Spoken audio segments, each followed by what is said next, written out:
All right, let's get right into it. We're going to break down exactly what happened to the portfolio during the absolute storm that was March 2026, why it happened, and most importantly, what our plan is moving forward. Let's just rip the Band-Aid off and start with the headline number. For the month of March, the portfolio was down 10.5%. Now, look, seeing a number like that in a single month, it's going to raise some questions. And really, it leads to the single most important question you could ask, the one that I'm sure is on your mind. Did our entire strategy, the plan we've been building, actually fail when things got tough? And the answer, flat out, is no. What we saw in March wasn't a failure of our strategy, not at all. It was a portfolio reacting exactly as we designed it to during a massive, market-wide global shock.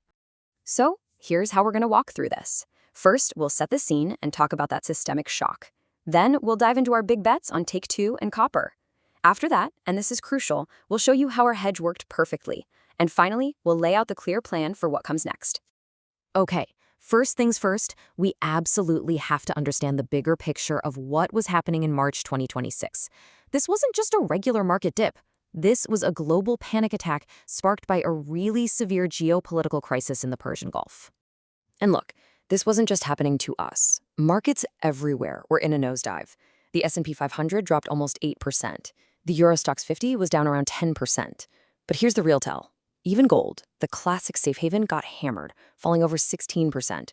When you see gold selling off that hard during a crisis, it tells you one thing. People are panicking and selling everything to get cash. But in all that chaos, one asset didn't just survive. It went absolutely parabolic. Because of that severe supply shock from the conflict, Brent crude oils skyrocketed, almost 60%. Just keep that number in the back of your mind, because it's going to be really important in a minute. So with that insane market backdrop, let's talk about our single largest medium-term position. This is the perfect example of why our approach is all about strategic patience. Now, as you know, Take-Two Interactive is a huge bet for us, a full 25% of our target portfolio. So yeah, understanding how it behaved this month is pretty critical. Of course it got hit. The stock fell over 10% right along with the rest of the market. But here's the thing, our entire thesis for owning Take-Two has nothing to do with month-to-month swings. It's all about one single gigantic event on the horizon, the launch of Grand Theft Auto 6.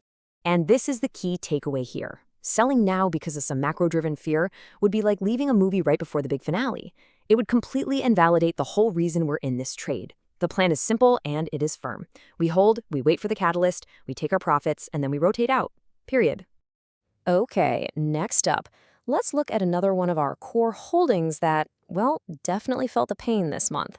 This is our bet on the actual physical nuts and bolts of the tech revolution. Oof, our copper miners got hit hard in that scramble for cash. COPX, the ETF, fell over 25%. Idaho Strategic Resources, down over 36%. Look, that's short-term pain, no question. But the long-term story hasn't changed one bit. The world is going to need staggering amounts of copper for AI data centers and the global push to electrification. This is the literal wiring of the future. Our thesis here is measured in years, not days. All right, now for some good news. Because in the middle of all that red, there was a part of our portfolio that did exactly what it was designed to do. Frankly, this is where the whole strategy really shined and proved its worth. This is beautiful. Remember that nearly 60% spike in oil we talked about? Well, here's where it paid off, big time. It lit a fire under our energy holdings. Chevron was up over 13%. Cheniere up almost 18%.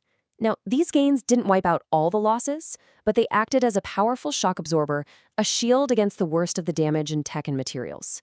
This, right here, is why we diversify. So, finally, where do we go from here? Let's talk about the path forward. And I want to be crystal clear. What we're about to do isn't a reaction to what happened in March.